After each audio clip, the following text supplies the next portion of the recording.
नर्मदे हर। परमहंस ज्ञानानंद जी के नर्मदा परिक्रमा के अनुभव में अगले एपिसोड में हम देख रहे थे गुरुजी चांदखेड़ा के मलरंग बाबा जी के आश्रम में थे और उस जगह के महत्व बता रहे थे। चलिए आज फिर उनसे जान लेते कि कहाँ पर है वो और उनके आज के नर्मदा परिक्रमा के अनुभव।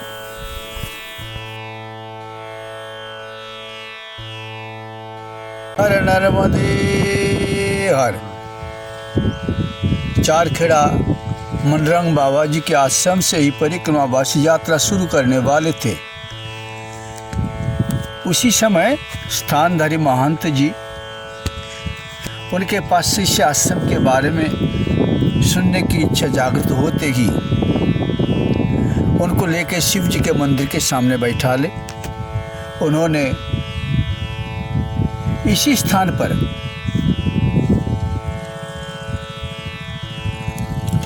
सिंगा जी का जो मंत्र दीक्षा प्राप्त हुई थी उसके बारे में उन्होंने बताया। फिर उनका मुखारबंद से सारे वृत्तांत स्मरण करने के बाद ही बिल्कुल सटे हुए एक मंदिर है जो मलरंग दास जी की ही समाधि स्थल। दर्शन के लिए भीतर जाते ही उन्हें बताने लगे वो जो बीच में जो मंदिर दिख रहे हैं समाधि स्थल, एक है मलरंग दास जी की ही ये समाधि स्थल। लेकिन दोनों तरफ दो समाधि स्थल देख के पूछा गया वे कौन की है। दाहिना तरफ जो समाधि स्थल है उन्हें बताया संत श्री मलरंग दास जी की ही दो सेवक थे, लेकिन सेवक मनुष्य नहीं थे, पशु थे। एक है एक कुत्ता और दूसरे होते हैं एक बोदा। बोदा का मतलब भैंस। तो इन दोनों को लेके बाबा जी अपने चेला के ऊपर जितनी कार्यभार समर्पित करते हैं संत लोग, उसी प्रकार की बहुत सारा काम बनवाते थे। जब संत मलरंग दास जी अपने आश्रम बनाया यहीं पर, तो बहुत सारे संत मंडली वहाँ पर आया जाया करते थे। उनके लिए भोजन पानी रहन सहन की जो इंतजाम वो बाहर से भक्त लोग किया करते थे। और महंत जी मलरंग दास जी उन्होंने सामने छनोरा, मूदी और भामनगर ये सारे नगर से राशन पानी के इंतजाम करने के लिए जाते थे। तो कभी कभी ऐसे भी बनवाते थे। वही जो कुत्ता उनका सेवक था उनके गले में चिट्ठी लिख के भेज देते थे, आज तुमको जाना है मूदी। और बोदा को साथ पीठ के ऊपर खड़िया जैसे सामान रखने का झोला भर देते थे, झोला दे देते थे और दोनों चले जाते थे मूदी।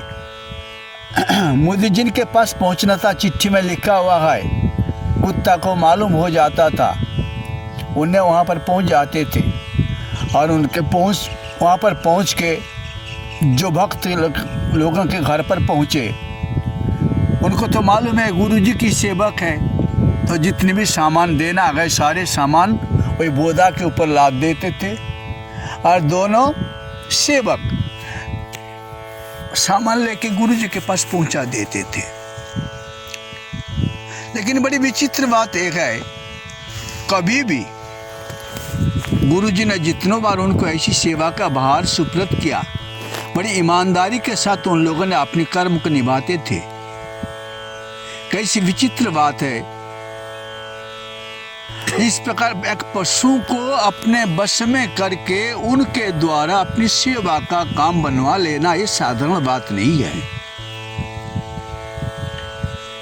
हमारे योग शास्त्र में कहते हैं अहिंसा। कोई कोई भी प्राणी के प्रति हिंसा नहीं करने से साधक के भीतर एक प्रकार के योग सामर्थ्य का जन्म हो जाता है।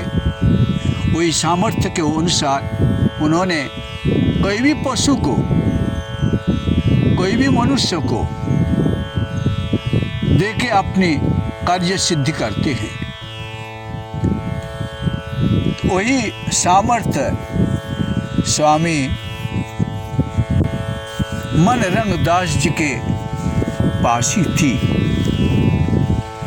तो जब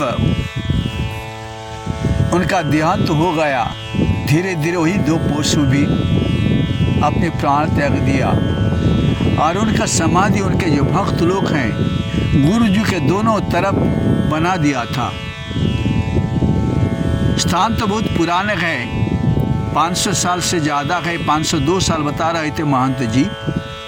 तो इस स्थान का आज विकास गुरु जी के शक्ति से हो रहे हैं। जय जयकार गुरु महाराज जी को देते हुए गुरुर् ब्रह्मा गुरुर्विष्णु गुरुदेव महेश्वर गुरुरेव परम ब्रह्म तस्मै श्री गुरवे नमो। इस इलाका में सिंगाजी महाराज, मनरंगदास जी महाराज, मनरंगदास जी के गुरु जी जो थे ब्रह्मगिरी जी महाराज, ये सारे अच्छे प्रसिद्ध संत सिद्ध महापुरुष थे।